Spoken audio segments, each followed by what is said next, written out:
Welcome. I'm Kinetic Symphony. I hunt down and report on mysterious and weird true stories, from glitches to the paranormal. Case file number 293, written by BloodLictor. The only good thing about a mystery wolf spider is when it vanishes. So I just finished doing all my dishes, a full sink's worth and a decent amount on the counter besides it, to give an idea for context. Just after I'd finished everything in the sink and was getting ready to move everything on the counter into the sink, I noticed unusual movement in the now empty sink. I turned to look, and there it was, this massive wolf spider sitting over the sink. It was longer from tip to tip than my middle finger, so over 3 centimeters long. Unusually large for where I live and where it was found. It was just sitting there over the sink on a decent sized web, neither of which was there a few moments before. I just stood there, staring at it in disbelief, trying to understand what was happening. 1 minute I was doing dishes in this very sink, and now there's a huge spider with a web covering it. After a few moments of this, I decided to try and take a picture of it, so I turned to grab my phone off the counter. When I turned back, the spider and web were gone, leaving me just as bewildered as before, and now disappointed. I decided to just finish the dishes as if nothing had happened and post this story after. I tried to rationalize the situation in a few different ways, but none of them make sense. The web was too complex to have been made in such a little time. The web couldn't have been there earlier, otherwise it would have been destroyed when I started doing the dishes. I didn't see the spider anywhere earlier, and I would have easily, given its size and lack of hiding places near my sink, even with the dishes. There also wasn't any webbing left when it disappeared, so it wasn't destroyed somehow. It just appeared, then disappeared. Not the weirdest glitch I've experienced, but definitely a notable one for me. Case notes. Okay, so let's be honest here. This is the only positive, appearing and disappearing object phenomena glitch that I can recount. I am very happy for you that while the spider did appear, it also vanished a few moments later. Let's just hope it never comes back, especially on your bed. Case file number 294, written by mmmow, a voice with no source. This literally just happened to me and my mom, and we are still shaken up and thoroughly freaked out. It's about 7 a.m. here. I woke up to use the bathroom and was gonna browse Reddit in bed before going back to sleep. My mom started to shower and get her makeup done before work, when literally out of nowhere, I heard a huge, echoing beep, like the dial tone when you're calling someone before they pick up. It sounded like it was coming from outside, and it was so loud I got scared it was a tornado or flood warning from outside, and went to check my mom's phone for any warning because mine wasn't doing anything. When I got up though, someone answered on the other end, and it was my dad. He said, "Hello, baby." It was 100% his voice. It had the same cadence and tone as his, and he sounded excited to hear from me. For reference, my parents are separated, and my dad now lives an hour and a half away.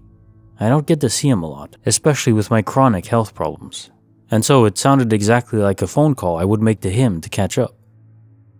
But it was coming from outside, not inside the house, and loud enough so it was like someone was playing the call over a microphone. Then it just stopped, cut short all of a sudden, like someone's hung up on the call.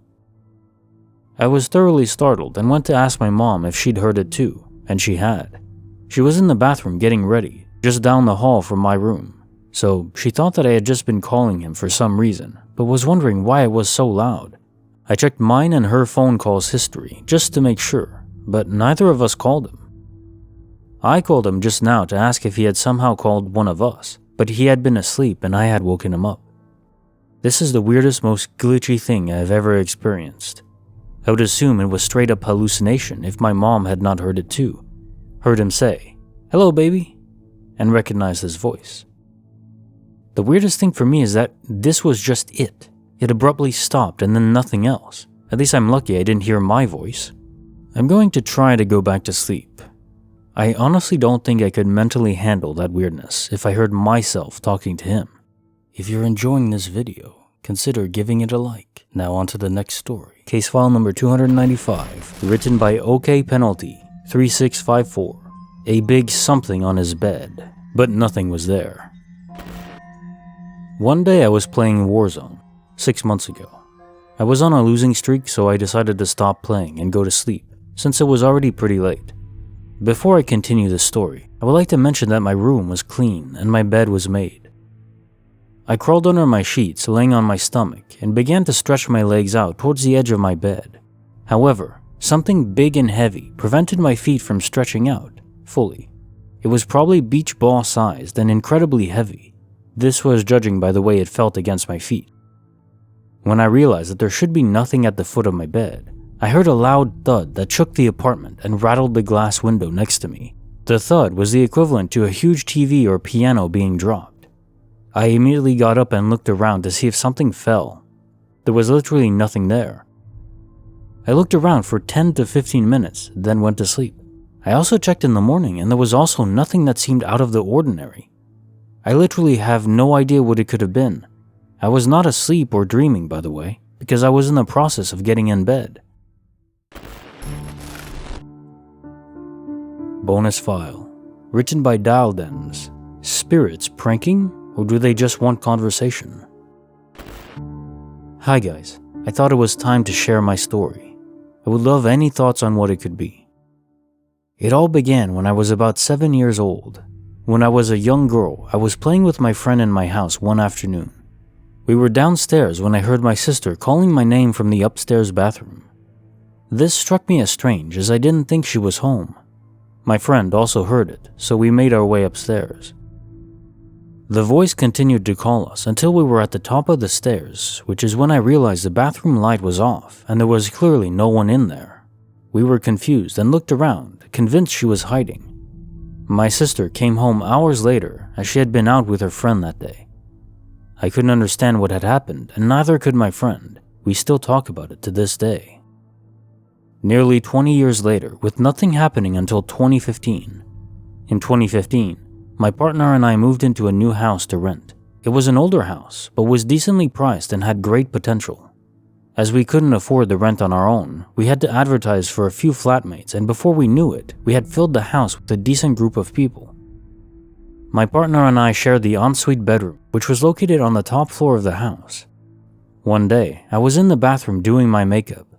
I had left the bathroom door ajar, which led into our room, but I had our bedroom door shut as I enjoyed the quiet. Suddenly, I heard our closet door in the bedroom open and a few loud footsteps against the carpet behind the open door. I figured this was my partner, who must have snuck into our room without me hearing the bedroom door open. "Hi," I called out, still focusing on myself in the mirror. His voice immediately replied, "Hi." I remember smiling and asking, "What are you doing?" To which he replied, "Nothing." For some reason, the way he said it made the hairs on the back of my neck stand up. I can still hear the exact tone in my head. The only way I can describe it is he was being playful or mischievous, as if he was hiding something, perhaps the way a child would answer if they were up to no good. I called back out, "No, seriously, what are you doing?" And to that, the responses stopped. My question was met with silence.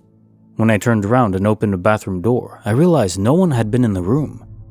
The bedroom door was still closed, but the most peculiar perhaps is that the closet door was wide open, something I didn't do, and I know it was closed before I went into the bathroom.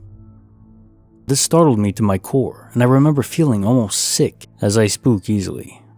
I rushed downstairs and found my partner outside, on the front lawn with our flatmate. I asked him if he was just upstairs, but they both told me they had been sitting there the whole time, and were genuinely confused at my panic. My partner doesn't believe in ghosts and instantly brushed aside my story and tried to calm me down. A couple of months later, our other flatmate Matt was home alone one day, making himself a cup of tea in the kitchen. He had the tea in one hand and his cell phone in the other, and was walking to the lounge when he said he heard my voice. I'm Canadian and have a distinct accent in our house, whispering, "Hi, Matt," right behind him. He was so startled he dropped his tea and his phone onto the ground and turned around to find no one. He swore that it was my exact voice and even said he spent a good 20 minutes trying to find me in the house after thinking it must be a prank. It was enough to scare him out of the house for the rest of the day, and when he spoke about our similar experiences, we knew there must be something more to it. Other than this, we had other weird encounters like our doors locking us out of the house, TV turning on with full volume in the middle of the night, items going missing and reappearing and then repeating. The usual ghost things. I no longer live in that house, but I think about that encounter sometimes and it still scares me. To this day, I wonder if these occurrences are connected or just a coincidence. I find it interesting why a spirit would mimic people. I've heard speaking to spirits gives them energy, and I wonder if this is a method as they think you're more likely to reply, if it's someone you know. I wonder if you have any thoughts on this.